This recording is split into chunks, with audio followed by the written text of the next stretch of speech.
November 28, 2021, SoFi Stadium, Inglewood, California.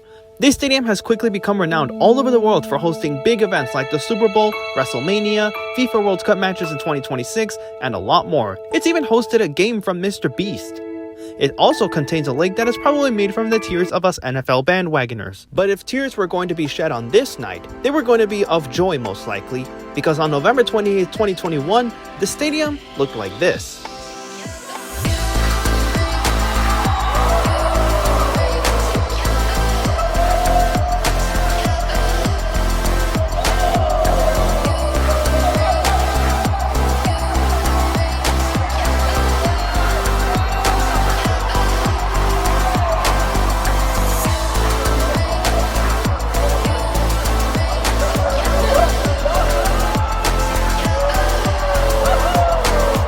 Yeah, that night was something else, and I'm privileged to say I was a part of it.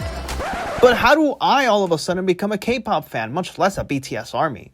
Well, kick your feet up, stay a while, because I have a story to tell you.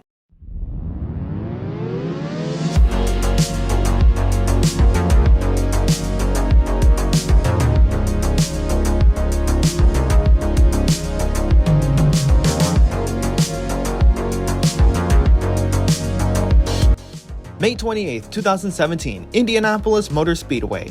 The whole world is watching as the 101st Indianapolis 500 is taking place, with the final battle coming down to just two drivers, Brazilian driver Elio Castroneves and Japanese driver Takuma Sato.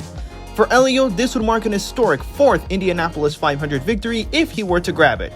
Adding more significance to this theoretical victory would be his escape from Scott Dixon's failed flying lessons early on in the race.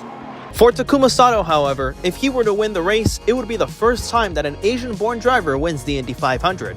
And so, after an incredible duel that lasted the last 7 laps of the race, it all came down to one lap to see who won it all. The one that got away comes back to him. Checkered flag is in the air, and the 101st Indianapolis 500 is won by Takuma Sato.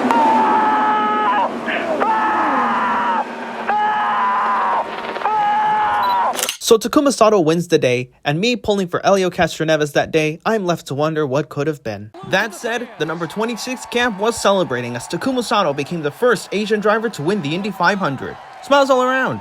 So I go and tell a friend who's super into Japanese culture, and they tell me about a boy band, a group of 7 more specifically, who had just won an award. Now up till this point, I didn't even recognize that these people existed. All I knew was what they had a strange letter combination, and the people at my school just couldn't stop talking about them. Something about, I think it was STP, BMW, MLS, TBS, BTS?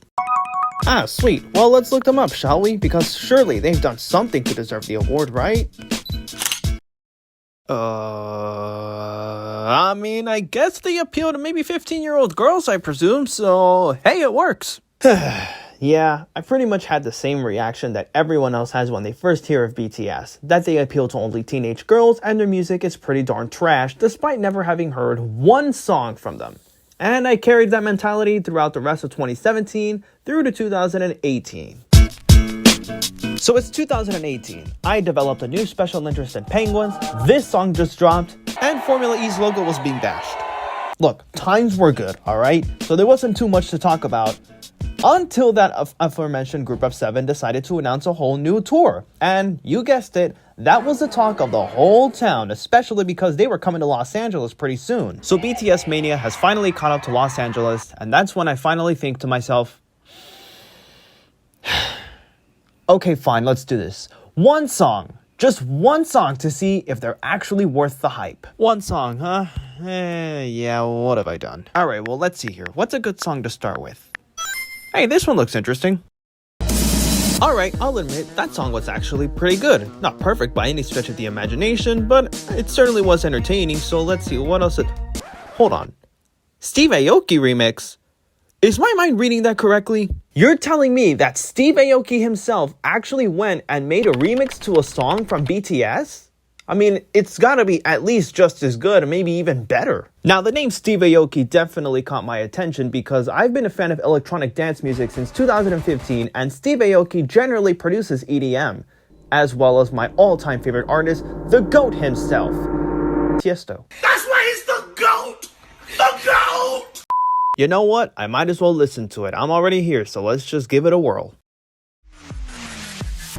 Nah, fam, that was way too good. That was honestly really, really good. I knew it was going to be good already because of the original was actually pretty good, and then Steve Aoki was involved in the remix. I wasn't expecting it to be this good, alright? So, I'll give them that. They actually have a very, very good song. But they've only got one, so yeah. So now it's 2019, and just like 2018, there's not much to report at first. I mean, yeah, BTS did sell out the Rose Bowl a couple of times, which that's no small feat by any means, but it's not like I cared because I didn't even realize that it happened. After one song, or two more specifically, I kind of forgot that they existed. And it's not like they really did anything to really capture my attention again. Let the lights go green for a race like mine. With as much to race, far off the track. What? What? BTS and Formula E? Dude, this is really cool now. I actually signed me up for this. This is actually really cool. On a brief side note, Formula E is actually one of the fastest growing motorsports out there, and there is good reason for that. Oh, yeah. You went on the inside. Third! J'ai plus d'énergie! J'ai plus d'énergie! Flat all the way. Oh no! Push! Yes! Great! Oh, he's hit him! The two go side by side! Oh, he's hit him! I don't believe it! The two champions! What are you doing? They hit each other, the contest in the wall, and the lead is gone! Yeah, if you haven't watched Formula E yet, definitely check it out after this video. Anyway, this BTS Formula E collab definitely caught my attention, and they have it for quite a while now because, I mean, this is a racing series. And BTS, honestly, that's just kind of a dream collab that I never saw coming. It was completely out of the blue. It also made me start to think,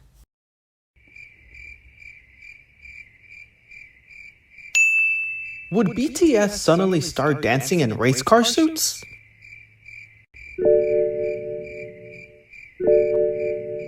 Yes, hello? Yeah? They already have? Send me the MV then! Got it, I gotta check it out now.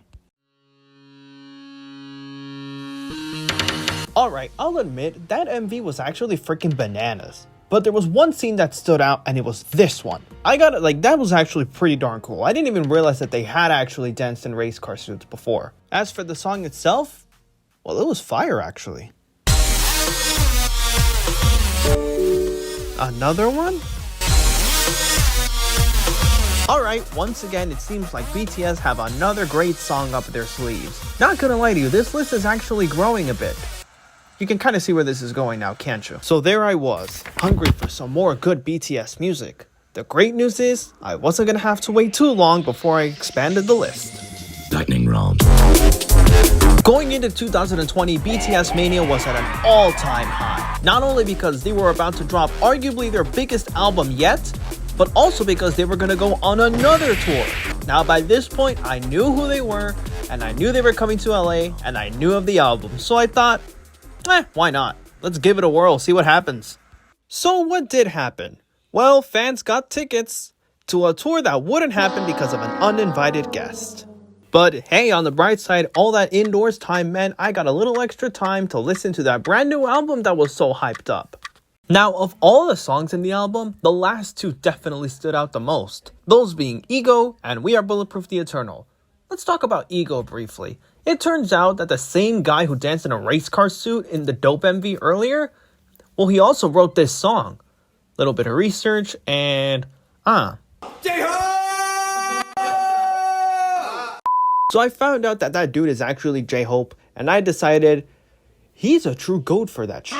As for We Are Bulletproof the Eternal, well, to a lot of armies, this song is supposed to be like the ultimate love letter, which I can understand, especially after having read the lyrics in English, admittedly, because my Korean is not perfect. However, the first time I heard this song, especially when the beat dropped, I had to pause for a second because that style of music sounded awfully familiar to me. So I look at the credits of the song, and it turns out this guy was involved in producing the song. Now this guy is Nathaniel Rathbun, better known as Audien, and he's responsible for some of the best electronic dance music songs ever written, including some that actually got me into the category of music in the first place. Like these. To me, those two songs definitely stood out the most. It felt like a great combination of both worlds, of BTS and of electronic dance music coming together and actually making great music overall. And this type of music would be exactly what got me to crack. Only it wasn't either of those two songs that broke me. It was this one instead. The day is March 30th, and I had just listened to Idol for the first time, and I thought to myself, that overall was a great song. We're definitely making progress over here. Progress that only a few minutes later would be more than enough to finally get me to crack.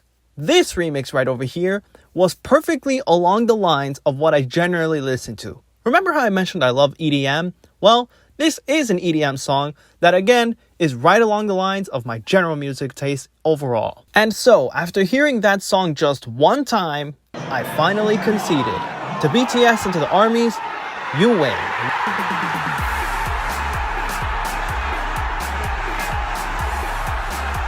But our story doesn't end here. I still have more to tell you. And what better way to conclude this story than going right back where it all started? This is the Indianapolis 500 for everybody to see. Ready right here. The 105th running of the Indianapolis 500 took place on May 30th, 2021, just the very next weekend after Butter releases. And in the closing stages of the race, Elio Castroneves found himself once again on the cusp of his 4th Indy 500 victory. Just a year prior, on the same weekend that Dynamite released, Takuma Sato won his 2nd Indy 500 victory. The same guy who won in 2017 that kicked off this whole cascade of events would win again in 2020, but his rival from that victory has yet to win his 4th Indy 500 victory. Was today finally the day? Elio Castroneves with a strong run off of turn number 4. They are snaking their way down the straightaway. Elio to the high side in turn number 1. Voigt, Unser, Mears, and maybe Castroneves. Now, Elio had been here before, leading in the closing laps of the Indy 500. Had it not been for him losing in 2017, I probably wouldn't be able to tell you the story that I just did. But Elio stands once again on the cusp of victory, of a record-tying 4th Indy 500 victory. Everyone sat there wondering, is it Spider-Man's day at last? Is the Dancing King about to dance his way into history? Well, on May 30th, 2021, I could finally say that I brought this entire story full circle. Kinds of traffic now as they work their way into turn number 4. But it's Elio Castroneves behind Ryan Hunter-Reay, trying to hold up Alex Palou. Castroneves looking for number 4, Chris. A 2-car length advantage. Elio Castroneves trying to become a 4-time winner out of turn 4. Off turn 4 for the final time. Elio Castroneves comes to the start-finish line. Twin checkers out, and then there were 4. Elio Castroneves joins the 4-time winners club. He wins the 105th running of the Indianapolis 500-mile race.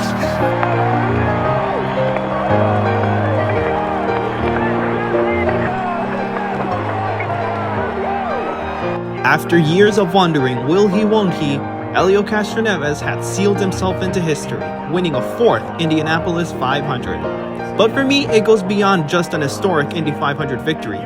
It's the moment that brings my whole K-pop origin story full circle.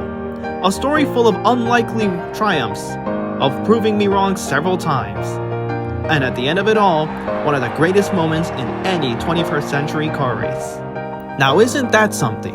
The Indy 500 leads me to join a fan base where I make new friends, develop a new music taste, and learn that I never walk alone. Race fans and K-pop fans share one thing in common. Whether it's a driver making an historic victory or a group of 7 taking over the world, we'll always be walking with them no matter what.